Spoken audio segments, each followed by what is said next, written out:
तो इतना सा काम है शिक्षा की आड़ में ये धंधा, धर्म की आड़ में धंधा, चिकित्सा की आड़ में धंधा, ठीक है, लेकिन एक ही धंधा बदनाम हो गया धर्म की आड़ में, चाहे कोई कितनी बड़ी सेवा कर रहा है, सबके धंधे गिने जाते हैं, ठीक है कि नहीं। ऐसे धंधे गिने जाते हैं कि जैसे कुछ महिलाएं ऐसा काम करती हैं गंदा काम, तो जैसे उनका धंधा गिना जाता है ऐसे धर्म की आड़ में धंधा गिना जाने लग गया कि भाई ये भगवान का काम ऐसे ही करते हैं।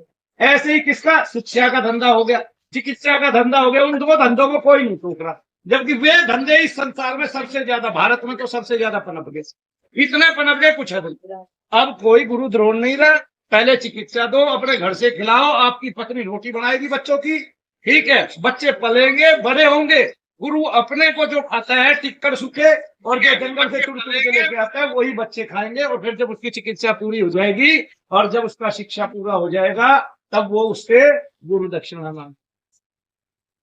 अर्जुन से गुरु दक्षिणा के रूप में क्या मांगा था भाई, बताना द्रोणाचार्य ने?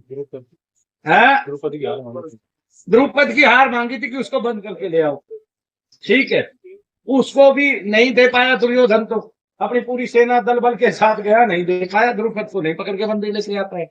आखिरकार द्रुपद को कौन लेके आए, पांचों भाई लेके आए, पांच ही भाई गए, एक भी सैनिक नहीं गए, पांचों भाई द्रुपद को बंदी बना के लिए। और क्यों लेके आए, क्योंकि उसने कभी यज्ञ किया था और गायों को दी थी, उसने गायें नहीं दी थी, बस यही बात थी, है ना। तो क्या मांगा था और उससे गुरु प्रसन्न हुए, उसको छोड़ भी दिया द्रुपद को, लिया भी कुछ नहीं, इसका मतलब पूरी जिंदगी जो शिक्षा दीक्षा दी बच्चों को वो मुफ्त में प्रदान। बोलिए शनिदेव महाराज जी।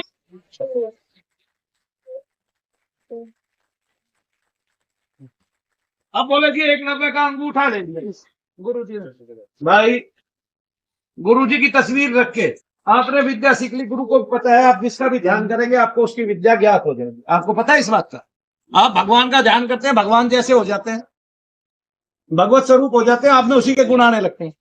गुरु का ध्यान किया एकलव्य में, एकलव्य में गुरु की क्या आ गया, कौशल आ गया, जो गुरु को जो विद्या थी हासिल, धनुर्विद्या जो हासिल थी वो जैसे अर्जुन में आई है एकलव्य में आ गई। अब वो बता रहे हैं क्योंकि एकलव्य भील का बेटा था इसलिए गुरु ने अंगूठा ले लिया, एकलव्य भील का बेटा था इसलिए गुरु ने अंगूठा नहीं लिया, गुरु प्रसन्न नहीं हुए। गुरु के प्रसन्न और अप्रसन्न पे भी तो बहुत सारे वो है ना, जैसे वेद उसको कौन से दुर्वासा जी को कोई धीरे से प्रसन्न नहीं कर सकता था, और जो प्रसन्न कर देता वो शिष्य उसका बड़ा होता था, नहीं समझे। और जब द्रोण ने देखा कि इसने निधि मूक पशु के मुख में 2-4 बार भौंकने पे इतने तीर छोड़ दिए, तो ये इस विद्या का गलत उपयोग भी तो करेगा, नहीं करेगा। भाई बताओ, तुम बताओ, अर्जुन ने किस निधि को मारा बिना गुरु की आज्ञा? नहीं है जी, वो मछली पहले से ही मरी हुई लटक रही थी, मछली को कोई जिंदा उल्टा लटका ही नहीं सकता था, जिसकी आंख में तीर मार रहा मारा है जी, बोलो तो सही। और जब उसने धनुर्विद्या सीख ली एकलव्य ने, तो सबसे पहले निरी पशु को मारा, उसके मुख में बाणों से भर दिया उसका मुख। आपका मुख क्षमता से अधिक कोई बाण डाल दे आपके मुख में, क्या होगा भाई, बताना जरा, आप ही बताओ। तो गुरु ने इसलिए अंगूठा लिया था उसका, इसलिए नहीं लिया था कि वो भील का बेटा है। गुरु के लिए कोई भील का बेटा नहीं होता है, होता है कोई नहीं होता ना। तो रैदास जी जैसे भगवान के रूप में पूछते हैं, वाल्मीकि जी जैसे भगवान के रूप में पूछते हैं, और ना शिष्य के लिए गुरु की कोई जाति होती है ना उसका कोई वर्ण होता है, ठीक है। जब वो ब्रह्म की बातें बताता है तब वो ब्राह्मण होता है। किसकी बातें बताता है? ब्रह्म की बातें, भगवान की जब बात बताता है तो ब्राह्मण होता है गुरु, ठीक है। और जब गुरु जाके खेती करवाता है बच्चों से कि ये खेती है अनाज उगेगा, और डोल गुथवाता है, तब वो श्रमिक होता है, श्रम करता है, और तब वो शुद्र होता है, सेवा करता है। और जब गुरु जाके अपने माता पिता के पैर दबाते हैं और बच्चे गुरु के पैर दबाते हैं, उस टाइम में सारे शुद्र होते हैं। क्या दबाते हैं? पैर। और भगवान भी कह रहे हैं मेरे नीचे का जो हिस्सा है वो शूद्र का हिस्सा है, और शूद्र का जो हिस्सा है वो केवल सेवा करने के लिए बना। तो पैरों की सेवा करते हैं ना, सबसे ज्यादा किसको दबाते हैं भाई बताइए? पैर को क्यों दबाते हैं? एक पैर में नाड़ियों का इस तरह से संचार है कि सभी नाड़ियां जो सर तक गई है वो पैर से गई है, आए समझ। उससे हमें सुकून की नींद आती है।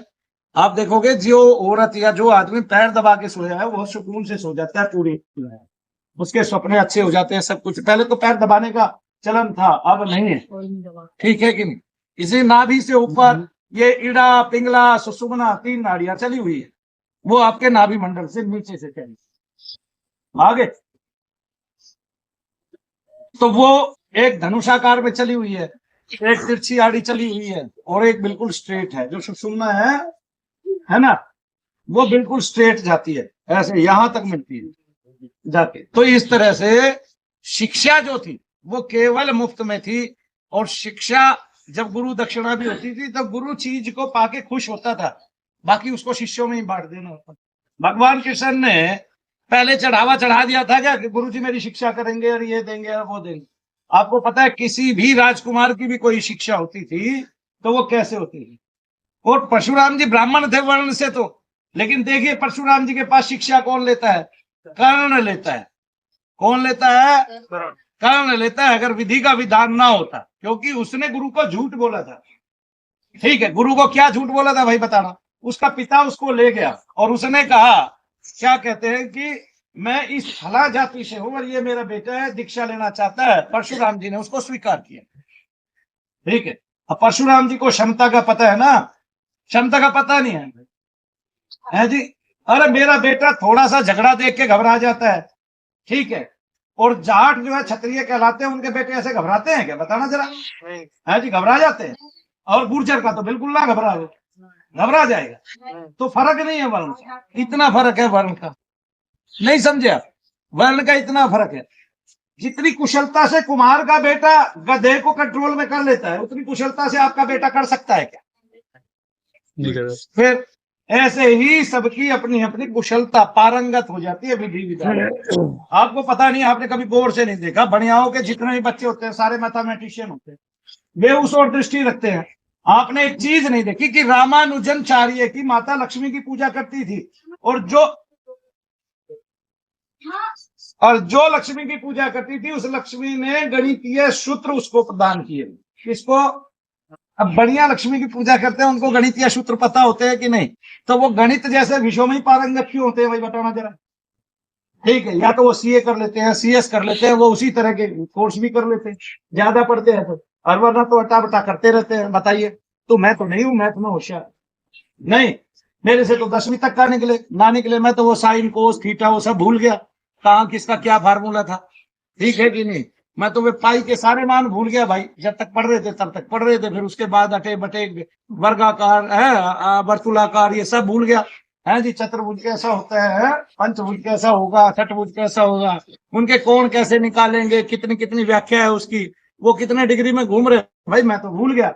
लेकिन आप ये देखिए कि जब सारे बढ़िया लक्ष्मी का पूजन करते हैं तो सारे गणित में ही कैसे होशियार होते हैं, क्योंकि जितने भी गणितीय सूत्र है वो सब लक्ष्मी से बने हुए आगे।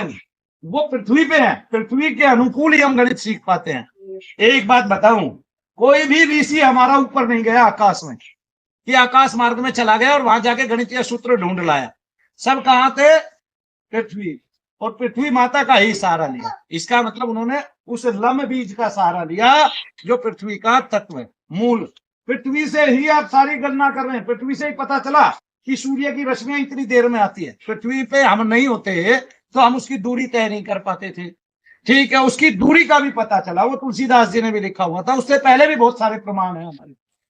ठीक है, कुछ नहीं, आप अपने घर में जो है ना एक पुस्तक जरूर ले आओ सूर्य विज्ञान की, सूर्य पुराण, और वो आपको मिलेगी कहाँ? गीता प्रेस गोरखपुर में। उसमें ऐसी सारी जानकारी जो हमारी वेदोक्त है, पुराणोक्त है, वो आपको एक जगह पे मिल जाएगी, गणितीय जानकारी।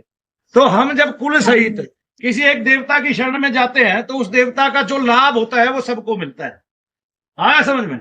जैसे एक गांव है, वहां पे सब बच्चे हॉकी सीखने लगे, क्योंकि वहां पे हॉकी का ऐसा खिलाड़ी पैदा हो गया जो वो शनि धाम में भी आता है, उनका नाम है दिलीप तिर्की जी। आगे ना, और उनका पूरा गांव हॉकी सीखता है, और उस गांव से 1000 बच्चे हॉकी खेल चुके हैं, जो भारत का कहीं और जाके वो कर चुके हैं, क्या कहते हैं, उद्घोष कर चुके हैं, प्रतिनिधित्व कर चुके हैं। और 7 बड़े इंटरनेशनल खिलाड़ी उस गांव के हैं। महिला जो हॉकी की टीम की महिला थी, सबसे पहले उसी गांव की थी, और आज वहां सारे बच्चे वो खेलते हैं, और आसपास के 250 गांव के बच्चे वहां के हॉकी खेलते। आप किसी क्षेत्र विशेष